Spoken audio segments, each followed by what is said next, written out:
I'm a research maniac. I mean, I just end up down the deepest rabbit holes. I probably research too much to get things accurate. I have an obsession with getting accurate everything that I can outside of my creative license. So if I get something wrong, I want it to be my choice rather than out of ignorance.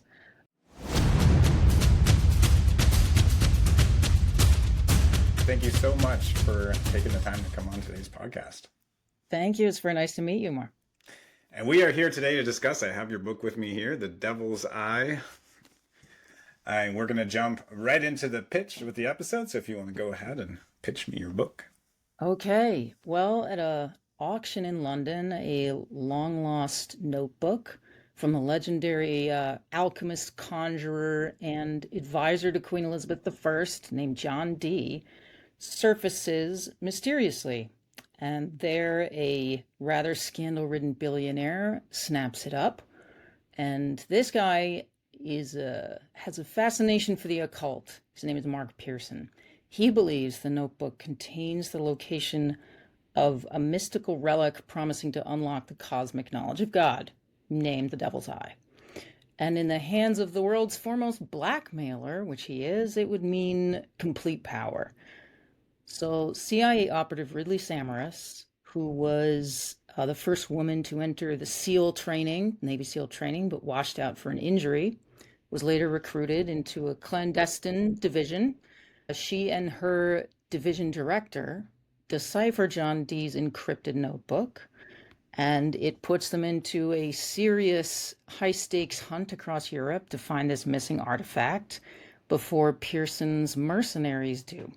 So this takes you from snowy streets of Edinburgh, canals of Venice, from Westminster Abbey to the Opera House of Vienna, and Ridley Samaras and Booker Douglas are just locked in this blistering race, deadly showdown with Pearson's mercenaries. So as they close in on their target, they just had no idea the scale of Pearson's reach and influence, and it leads them straight to the doorstep of British royalty. And then they have to decide just how much they're willing to risk in order to take on one of the greatest institutions in the world and one of the most dangerous items they've ever encountered. That's great. Thank you. That's a great pitch. A fun adventure story. I love that. It's, sort of fans of Clive Cussler, Indiana Jones, James Rollins, a little Jason Bourne or Jack Ryan thrown in there. Yeah. Yeah, great mix. So what inspired this story? So it's funny because this is really back in the news these days in a way I did not expect it to. I had read about Jeffrey Epstein being very fascinated with futuristic humanism and technology. Like the guy was looking into being cryogenically frozen and he wanted to populate the earth with his own DNA. And he was really into MIT research. And I thought, what if a guy like that was really into the occult? And what would he do to use all of his wealth and influence to go after items he believed would enhance his power? So it feels shockingly relevant in the last few weeks. Again, I did not see this coming, but that was sort of the genesis of the entire story. And was there a moment in your life that shaped a plot point or a moment or scene in the story? I wouldn't say so. No. Thankfully, I have not lived through most of the things that these characters go through. It would be a very different lifestyle for me. I would probably not be sitting behind a computer. Um, Not really. The travel that I get to do informs my sense of place, scene, uh, and what's possible in a city or a building. But other than that, I don't think so. Have you traveled to all these places to actually check out some of the scenes that you wrote? I wish. I wish. Yeah. No, I'm not really able to do it for every location because, as in my first book, there are just too many locations. So I try to get to the most pivotal one that I could could, really absorb the space. And for The Devil's Eye, that was going to Scotland. And I don't want to spoil exactly where I went, but it was really essential that I got to see it in person, that I get to map out the space and understand the building. So Did anything change about the characters like when you got there to Scotland and you like well not the characters so much but like the story? Did anything change to impact the story when you were there and you're like the scope of it or anything was different than you imagined? it wasn't really. I actually plot out pretty comprehensively ahead of time, which probably comes from a background in screenwriting where you don't have any extraneous stuff. You don't have space to wander. Everything has to be pretty tightly plotted. And I think it maybe just informed a little bit of character essence for one of the main characters in this book who is Scottish and sort of getting a feel for his land and his people probably helped me flesh him out a bit. What character was that? Ian Carnegie. Ian Carnegie. Okay. Hmm. So when you started writing the story, I noticed your process is to outline the whole story, right? It is. Hmm. And then as you're writing, do you or like are you meticulously following that outline or did the characters take over part of the story and change your outline or is that outline just It's a flexi outline. okay. So, yeah, it's not made of cement. It's sort of rubber. There weren't any serious deviations, and part of that is because I'm essentially writing a puzzle, and so I need to know that all the pieces fit together. So with outside of that, some scenes can change, but I have to have the completed puzzle because one will lead to another. And so if I go in and try to mess with those midway, I would have to shift everything. And thankfully, I didn't have to do that once I got writing. But in fact, this is sort of interesting. I had started this and written 25,000 words of a very different book, and I got into it and I realized this is not the right story. It's not the right book. And so scrapped it, started over, and once I was in the new story, I was like, this is it. This is absolutely the right story to be telling. This is the right book, and it feels good. So, in some ways, yes, I scrapped a lot, I changed a lot, but once I had that blueprint, I was like, this house is going to look great. Wow, that's a lot to cut 25,000 words into a novel and very brave. Was it a near the same story and you kind of like went in a different direction or was it just something completely different that you were just like, no, this isn't the right story to tell? It was very different. Mostly the same characters, but it was very different. It was more of a crime investigation, sort of, rather than an adventure that I wanted to go on. And I hope that readers enjoy going on. Mhm. So yeah, the tone was just wrong because the plot was wrong, and I much prefer the one I ended up creating. And I think you really have to find a sense of satisfaction for yourself in having written a story you wanted to write in the end. Yeah, yeah, absolutely. Yeah.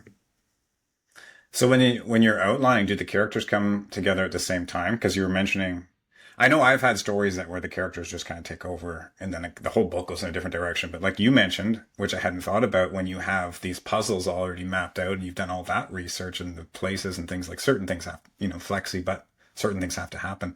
So do you end up approaching characters also as part of your outline and having a good idea of who they are and what they've been through prior to even starting the novel? Yes, although they flesh themselves out as I'm going through it, and I spend more time thinking their thoughts and being in their head, characters become richer. That's sort of what's happening a lot now in the book I'm writing. I sort of step away from writing pages and I consider new things and think about what's going on. Books just live in your head all the time. I mean, uh, and I consider new aspects or things pop out to me that, oh yeah, this person is dealing with this internally, or from their past, it would inform their attitude toward this. I kind of work that stuff in. The basis of all these characters is pretty fixed, but some of their actions, some of their attitudes, some of their insecurities or fears start to display themselves and work into the plot. They don't throw it off course again, but they can flex the boundaries a little bit. Hmm. I really enjoyed getting to know Ridley, and I liked it, like that she how real she felt with the start when she was like playing the piano on her date, and then she just Yeah. wanders off to play the piano. This I don't think this is a spoiler because this is the first few chapters I'm talking about, but and then we find out about like the accident with the Navy SEAL stuff. And that it was really interesting that because I almost always expect in these stories that's like former special forces, former super alpha, strong person. And then here she actually, although she is strong as we come to know her, but she washed out of the special forces training. Was that all pre-planned? Like, how did you build her as a character? Yeah, that she's sort of an amalgam of some different people. That story of the diving accident was real. I heard it from a Navy SEAL, and that always stuck with me. And when I read an article once about the first woman qualifying for the pipeline that leads to BUDS training, which is Navy SEAL training, she qualified for it, which was historic. Physically, that's never happened before, but she decided not to pursue that route. And it just struck me, the most magical writer words, what if? And so I thought, what if she had gotten in and not failed or succeeded really, but something happened to knock her off course, and it meant she would never know if she would have succeeded. So just sort of some horrible, unfortunate accident which medically disqualified her from continuing that training, ever becoming a Navy SEAL, out of her control. And she would just always carry around this chip on her shoulder, this wondering if she would have been good enough, if she would have succeeded, but she can never find out. And so there's always this edge of needing to do something greater, needing to prove herself, and that dogs her. That dogs her. That really informs her character. Hmm. Yeah, no, I liked it a lot. Was she your favorite character to write, or was there someone else that you enjoyed even more? So Ridley is the main character in the series, which is just a character series. You don't have to read them in order. She first appeared in Rage of the Jinn, which was the first book.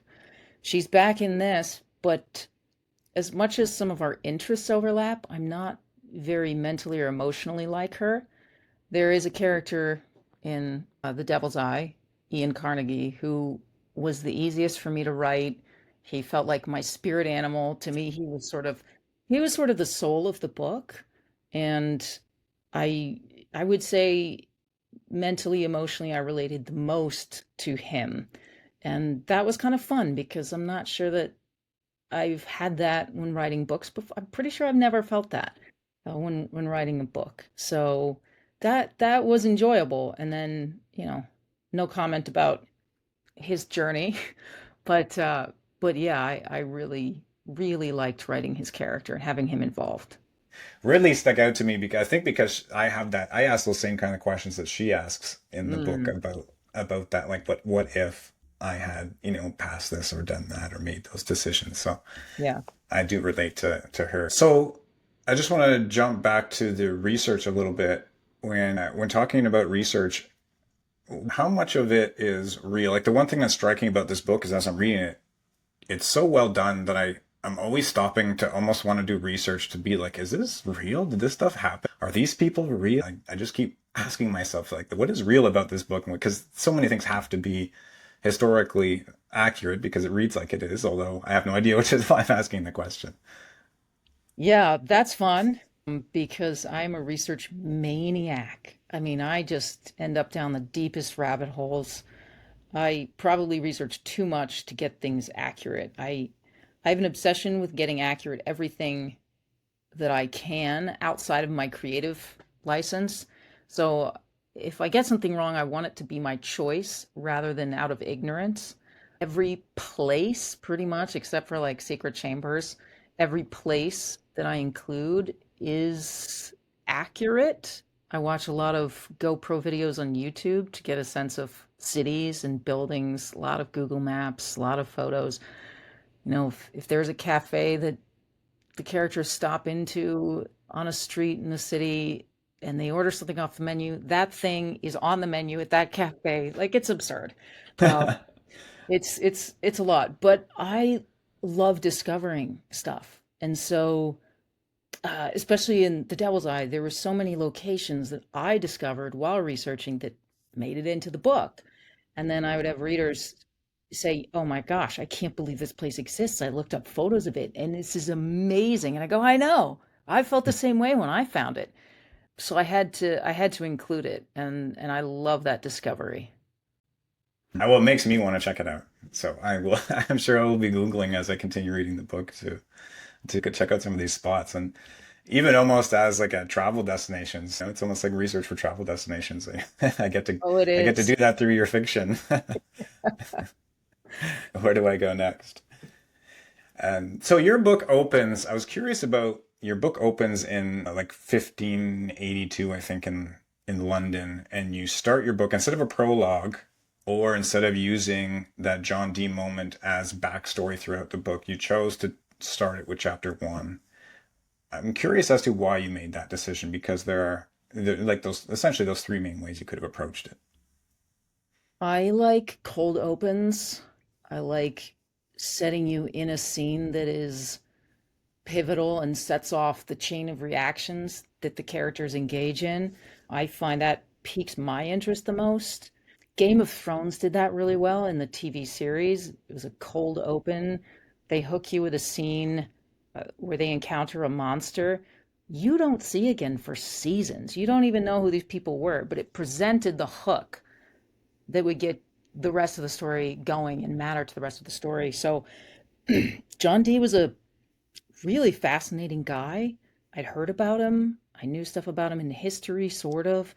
But I had always thought, like, oh, he's an alchemist and a conjurer. Okay, but that's what they used to call scientists, And so I was like, okay, maybe he was just a scientist. And then I got into researching him, and he left copious notes on his own activities. The guy was holding seances like every day. So he was real conjurer type, and he would always use a medium, a scryer. And so I researched. There's a lot of detailed research because of how many notes he kept. He believed he was hearing from the angels, that they were giving him the language of Eden and a new alphabet, and he was really into it. So that incident in London that I described with the sky opening up, being red, and just red gashes all over the night sky, that actually happened. So that is accurate. And the scryer who showed up on his doorstep is accurate. And what they did in his study every day is accurate.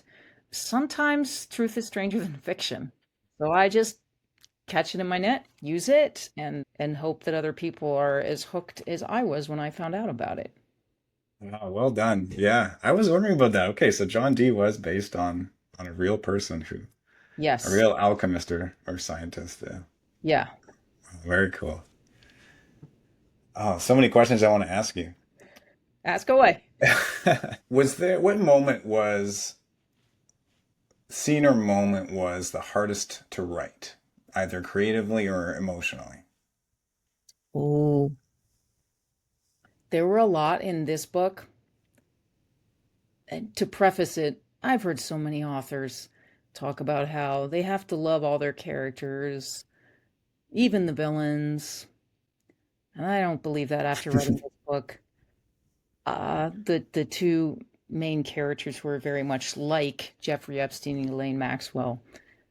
I hate them. And I discovered during writing sort of their chapters, I hated them as much for who they were as that they made me think their thoughts, that I had to write down their perspective, and it made me hate them doubly. And you sort of throughout the book follow a story of a 14-year-old girl who's a violin prodigy who gets caught up in their world and their web. And yeah, there was a specific scene involving music with her in the latter third quarter of the book that absolutely broke my heart to write. Like I kind of teared up when I finished that chapter. And there is actually a playlist. I do playlists for each book that I host on my website on Spotify. And the piece she's playing during this scene is on that playlist. Even when I hear it outside the book now, I get a little emotional. So those scenes were challenging. Those were hard, and I was so glad when I was done writing any of the villain chapters. I just felt like I needed a brain bath. And Yeah. yeah, Yeah, writing villains can be hard because a villain essentially is the hero of their own story, right? So you're trying to, yeah, it's really tough because you're trying to tell their side of the story while not, yeah, like absorbing the character. It's so hard to do because yeah, you're trying to justify things the way they might justify it. And it is a very icky feeling yeah. For to some of the do. most despicable things that one could do. Yes. Yeah, yeah. I could imagine that would be, especially a scene like that would be very hard to write. I can imagine for sure.